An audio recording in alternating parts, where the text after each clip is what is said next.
On the second Sabbath after the first, he was going through the grain fields. His disciples plucked the heads of grain and ate, rubbing them in their hands. But some of the Pharisees said to them, "Why do you do that which is not lawful to do on the Sabbath day?" Jesus answering them said, "Haven't you read what David did when he was hungry? He and those who were with him, how he entered into God's house and took and ate the showbread and gave also to those who were with him, which is not lawful to eat except for the priest alone." He said to them, "The Son of Man is Lord of the Sabbath."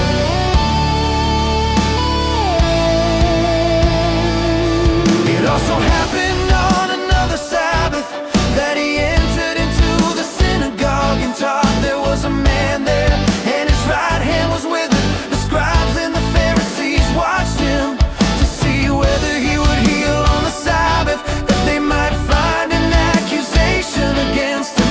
But he knew their thoughts, and he said to the man who had the withered hand, "Rise up and stand in the middle." He arose and stood. Then Jesus said to them, "I will ask you something. Is it lawful on the Sabbath to do good or to do harm, to save a life or to kill?" He looked around at them all and said to the man, "Stretch out your hand." He did, and his hand was restored as sound as the other. But they were filled with rage and talked with one another about what they might do to Jesus.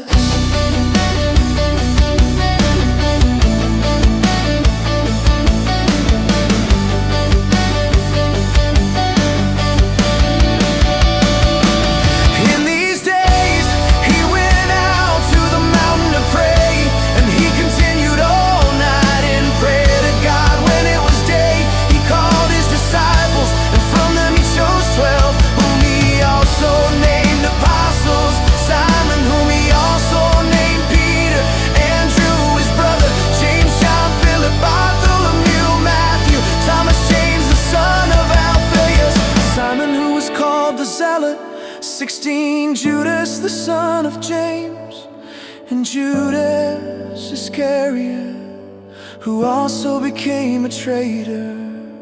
He came down with them and stood on a level place with a crowd of his disciples and a great number of the people from all Judea and Jerusalem and the seacoast of Tyre and Sidon, who came to hear him and to be healed of their diseases, as well as those who were troubled by unclean spirits, and they were being healed. All the multitude sought to touch him, for power came out of him and healed them all.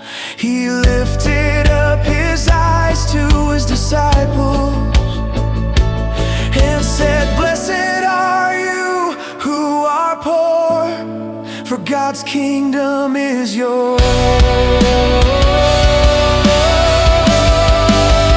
Blessed are you who hunger now, for you will be filled.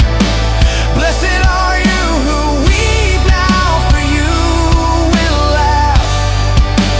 Blessed are you when men hate you, and when they exclude and mock you, and throw out your name as evil for the Son of Man's sake. Rejoice in that day and leap for joy, for behold, your reward is great in heaven. For their fathers did the same thing to the prophets. But woe to